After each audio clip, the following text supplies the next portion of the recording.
राजस्थान में ऐसे कई बार घटनाएं सामने आई हैं जब पुलिस पर हमला हुआ है और ख़ासकर हिट एंड रन मामले में कई पुलिसकर्मियों की जान भी जा चुकी है। जयपुर में कुछ हादसे भी हुए हैं जहां पुलिसकर्मियों को कुचल के मार दिया गया।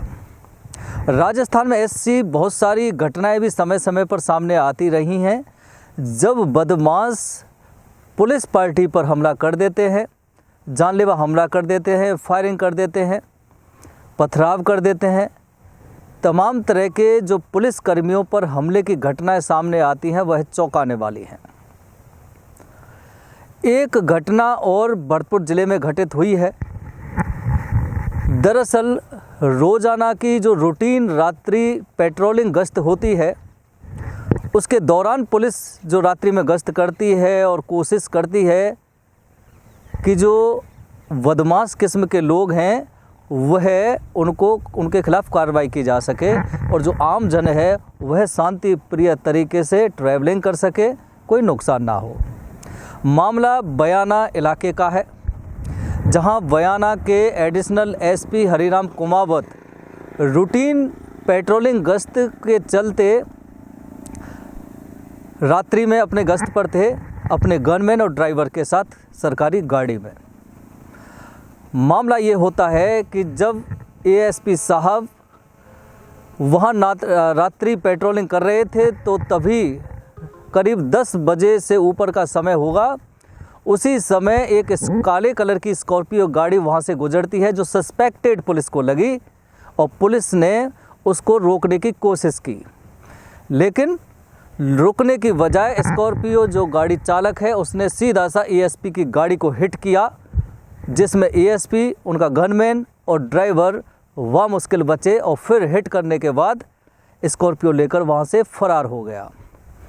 इतना ही नहीं, जब हिट की तो उससे के बाद एडिशनल एसपी के ड्राइवर और गनमैन उतरे, फिर उनको रोकने की कोशिश की गाड़ी से और फिर यहाँ तक घटना घटित हुई कि उस स्कॉर्पियो चालक ने एएसपी के गनमैन और ड्राइवर को भी कुचलने की कोशिश की, लेकिन वहाँ से फरार हो गए। उसके बाद करीब 5 किलोमीटर तक बयाना कोतवाली पुलिस ने पीछा किया।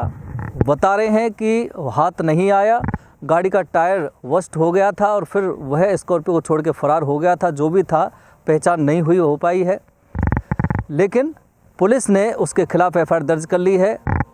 पुलिस एएसपी हरिराम कुमावत का क्या कहना है वह भी आप सुन सकते हैं। उनका कहना है कि इस तरह से रूटीन चेकिंग रात्रि को हमारी थी और तभी एक स्कॉर्पियो जो सस्पेक्टेड थी जिसको रोकने की हमने कोशिश की, उसने हमारी गाड़ी को हिट किया और फिर उसके अलावा मेरे गनमैन और ड्राइवर को भी कुचलने का प्रयास किया, काफ़ी पीछा किया। आरोपी फरार है, उसके खिलाफ मामला दर्ज कर लिया गया। अभी पहचान पुलिस इस बात की कर रही है कि वह आखिर क्या था, क्या वह नशे में था, और जानकारी ये भी मिल पा रही है जो गाड़ी स्कॉर्पियो जब्त की है उसमें से पुलिस को कई सारे कार्टून जो कैन हैं वो जब्त की हैं जो किसी केमिकल की बताई जा रही हैं। हालांकि वो केमिकल उनमें नहीं था, लेकिन जो स्मेल है वह केमिकल की आ रही है।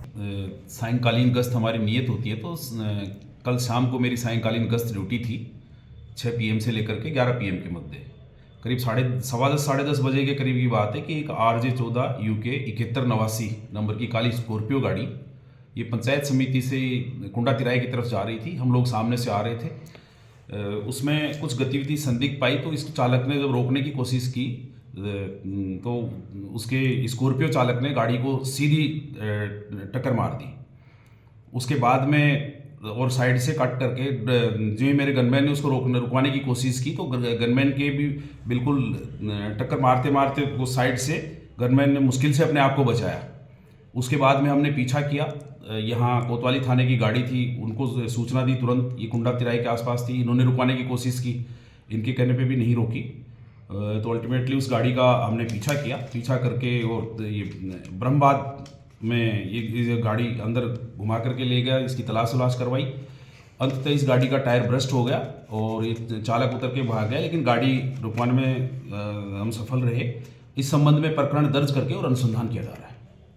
तो कुल मिलाकर बड़े सवाल खड़े होते हैं कि सबकी सुरक्षा करने वाली पुलिस और पुलिस पर जिस तरह से जानलेवा हमला दिन दहाड़े भी होते हैं, रात्रि को भी हो जाते हैं, लेकिन पुलिस का चूँकि रोज़ाना टैकल करने का काम है अपराधियों को, इसलिए वो इस चीज़ में ज़्यादा ट्रेंड है और वो संभल जाते हैं कई बार कई हादसों में। लेकिन सवाल यही है कि यह पहला उदाहरण नहीं है भरतपुर ज़िले में, बल्कि इससे पहले भी रुदावल थाने पर कुछ बदमाशों ने गाड़ी से अटैक कर दिया था, उनकी दीवार तोड़ दी थी, पुलिसकर्मी बाल बाल बचे थे। और भी कई सारी घटनाएं मेवात इलाके में बहुत सारी ऐसी घटनाएं सामने आई जब पुलिस पर बदमाशों ने फायरिंग कर दी। कुल मिला के ये कहा जा सकता है कि पुलिस पर जिस तरह से जानलेवा हमला हो रहे हैं, क्या पुलिस अधिकारियों की, पुलिस कर्मियों की जो सुरक्षा है वह वाकई ज़्यादा होना बहुत ज़रूरी है, उनको सचेत होना बहुत ज़रूरी है बदमाशों से, और बदमाशों को टैकल करने के लिए उनके पास पर्याप्त संसाधन होना क्या ज़रूरी है। हालांकि पुलिस के पास संसाधन है, लेकिन उतने संसाधन नहीं हैं जितने संसाधन बदमाशों पर और अपराधियों पर होते हैं। इसलिए ज़रूरत है ऐसी नीति की, ऐसी पॉलिसी की, और पुलिस जिससे पुलिस के पास सारे संसाधन, पुलिस पूरे अच्छे आधुनिक संसाधनों से लैस हो, तभी तो अपराधियों से मुकाबला कर पाएंगे। लेकिन चौंकाने वाली है ये घटना है जिस तरह से वारदात हो रही हैं पुलिस पर हमले की।